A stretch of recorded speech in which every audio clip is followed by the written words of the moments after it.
আমি শুধু একটা কথাই বলতে চাই, সেদিন আমি যখন হসপিটালে গিয়েছিলাম, এত মানুষ কষ্ট পাচ্ছে, কারোর পেট ব্যথা, কারোর কিডনির সমস্যা, কারোর লিভারের সমস্যা, বিভিন্ন সমস্যায় ভুগছে। আর সেই সমস্যাগুলি ক্রিয়েট হয়েছে তার নিজের জন্যই, তার লাইফস্টাইলে প্রবলেম ছিল, সেই জন্যই সে কখনো এক্সারসাইজ করে না, সে কখনো নিজের হেলথের দিকে ধ্যান দেয়, এই কারণগুলির জন্যই। হ্যাঁ, এমন অনেক রোগ আছে, এমন অনেক সমস্যা আছে, যেমন অ্যাক্সিডেন্ট, যেগুলি আমাদের হাতে নেই, কিন্তু যেগুলি আমাদের হাতে আছে সেগুলো তো আমরা হাতের মধ্যে রাখবো। আমাদের হেলথের দিকে ধ্যান দিতে হবে। এখন যেটা আমি বলবো, এটা হচ্ছে প্রুভেন স্ট্র্যাটেজি আপনার হেলথকে ঠিক রাখার।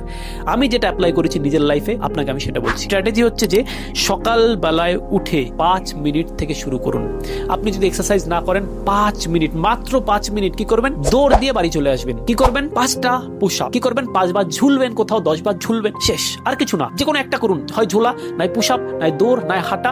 5 মিনিট, ব্যাস 5 মিনিট থেকে শুরু করুন। এটাই কন্টিনিউয়াসলি দিনের পর দিন করুন, 1 মাস করুন, তারপরে সেটাকে 10 মিনিট করুন, তারপরে সেটাকে ধীরে ধীরে অটোমেটিক্যালি সেটা বাড়বে। আপনার আর ভালো লাগবে না যে 5 মিনিট করলাম, আর একটু করি। এইভাবেই হ্যাবিট তৈরি হবে, যেটা আমার তৈরি হয়েছিল। আমি কি করতাম, মাঠে যেতাম, দৌড় দিয়ে গিয়ে একটা গাছ ছিল, গাছে ঝুলতাম 2-3 বার, নেমে যেতাম বাড়ি। আমি জানতাম যে আমার হ্যাবিট তৈরি করতে গেলে ছোট ছোট ভাবে আমাকে শুরু করতে হবে, ছোট থেকে শুরু করতে হবে। আমি এভাবেই শুরু করেছিলাম, আপনিও এভাবে শুরু করুন, লাইফ বদলে যাবে। হসপিটালের মুখ দেখতে হবে না, সারা জীবন আপনি হেলদি থাকবেন, সেই ব্যবস্থায় করুন। এক্সারসাইজ করা শুরু করুন, হেলদি খাবার, হেলদি ডায়েট নেওয়া শুরু করুন, বাইরের ফাস্ট ফুড বন্ধ করে দিন। ধীরে ধীরে ধীরে ধীরে আপনার যদি কোনো সমস্যা থাকে সেগুলো তো যাবেই, আর যদি আপনার সমস্যা না থাকে, আপনি সারা জীবন হেলদি থাকতে পারবেন। টেকনিকটা এখনই সেভ করে নিন, আর তার সাথে রিলটা শেয়ার করুন যার এক্সারসাইজ করা প্রয়োজন।